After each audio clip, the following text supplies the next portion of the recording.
उत्तर प्रदेश के जनपद बहराइच के थाना रुपैडीहा के अंतर्गत ग्राम पंचायत रंजीत बोझा में एक सार्वजनिक खलिहान पर कब्जे को लेकर कल ग्रामीणों ने जमकर बवाल किया और ट्रैक्टरों से खलिहान को जोतकर खेत में परिवर्तित कर दिया। विरोध करने पर एक महिला की पिटाई भी कर दी, वहीं उसके पेड़ों को भी काट डाला। सूचना मिलते ही पुलिस टीम मौके पर पहुंचकर मामले को रफा दफा कर दी है। प्राप्त जानकारी के अनुसार ग्राम पंचायत रंजीत बोझा के मजरा मिन्नीपुरवा निवासी सक्टू यादव पुत्र फकीरे कल सुबह जब शौचालय बनवाने के लिए टैंक का गड्ढा खोद रहा था, तभी गांव वालों को सूचना मिली कि खलिहान में कब्जा किया जा रहा है। सूचना मिलते ही मिन्नीपुरवा गांव के सैकड़ों ग्रामीण 3 ट्रैक्टरों के साथ खलिहान में पहुंच गए और खलिहान को ट्रैक्टरों से चारों ओर से जुताई करने लगे। इसी बीच दक्षिण की ओर स्थित सावित्री वर्मा पत्नी राम नारायण वर्मा के घर के सामने लगे ईंटा जब गाँव के लोग फेंकने लगे तो मौके पर मौजूद सावित्री ने इसका विरोध किया तो गाँव के लोगों ने भद्दी भद्दी गाली देते हुए उसे लात घूंसों से उसकी पिटाई कर दी। इस संबंध में पीड़ित महिला सावित्री वर्मा पत्नी राम नारायण वर्मा ने थाने में तहरीर दी है तथा उसने बताया है कि गांव के ननकू व सक्टू ने उसके पेड़ काट डाले हैं और गांव वाले 3 ट्राली खाद व लगभग 6 ट्राली मिट्टी भी खलिहान में उठाकर जोत दिए हैं। उसे अब जान माल की धमकी दी जा रही है। दूसरी ओर सक्टू यादव पुत्र फकीरे 2 जून 2020 को तहसीलदार नानपारा को दिए गए प्रार्थना पत्र में कहा, मेरे घर के सामने खलिहान की भूमि पर जो कि गाटा संख्या 427 रकबा 643 पर दर्ज है, इसमें गांव के कुछ लोग घर व शौचालय बनवाए हुए हैं तथा कुछ लोग खलिहान में घूर लगाकर कब्जा किए हुए हैं। साथ ही उसने पत्र में यह भी उल्लेख किया है कि जब हम एक शौचालय का टैंक बनवाना चाहते हैं तो गांव वाले नहीं बनाने दे रहे हैं। इस संबंध में कई बार क्षेत्रीय लेखपाल से भी शिकायत की गई है, परंतु आज तक कोई जाँच करने नहीं पहुँचा। तब है कि खलिहान की भूमि श्रेणी 6 अपरिवर्तनीय के अंतर्गत आती है। इस पर किसी प्रकार का कब्जा अवैध है।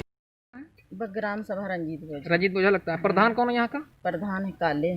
क्या मामला है आपके यहाँ का?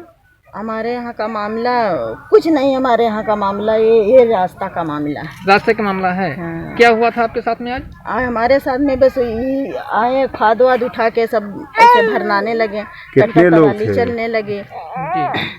कितने लोग थे? लगभग 200 लोग थे, सब गांव भर रहे थे इकट्ठा। अब आके खाद और हम बोले कि ये ईंटा उठा के बहाने लगे, तो हम बोले कि कुछ टाइम दो। हम बस गाली देने लगे, उठाओ बहाओ मादर चोद के, इसी के ऊपर बहाओ, इसी के ऊपर बहाओ, हमारे जो करेगा तो कर लेगा, जाए हमारे ये करवा ले वो करवा ले, मादर चोद को इसको मार के ही में दफना दो, बस इतना ही बात। इस संबंध में आपने थाने में जानकारी दिया? हाँ, जानकारी साहब हमने दिया। पुलिस वाले यहाँ मौके पहुँचे थे? पुलिस वाले जब सुबह ये सब हो गया तब पुलिस वाले आए। अच्छा, बाद में पुलिस पहुंचे यहाँ पे। हाँ। उन्होंने क्या कहा? प्रशासन ने क्या कहा? प्रशासन ने ये कहा कि यहाँ कुछ नहीं है, आके थाने में आओ। थाने बुलाए थे? हाँ, थाने बुलाए थे तो हम थाने गए। थाने पे गए थे वो? हाँ, थाने पे वो लोग नहीं गए, हम गए। बुलाया था वो लोग को, फिर वो लोग नहीं गए थाने पे, हम गए हैं। हमारा लड़का गया, हमारा आदमी गया, 3 लोग गए थे। अखंड भारत न्यूज के लिए दया शंकर शुक्ल की रिपोर्ट, बहराइच।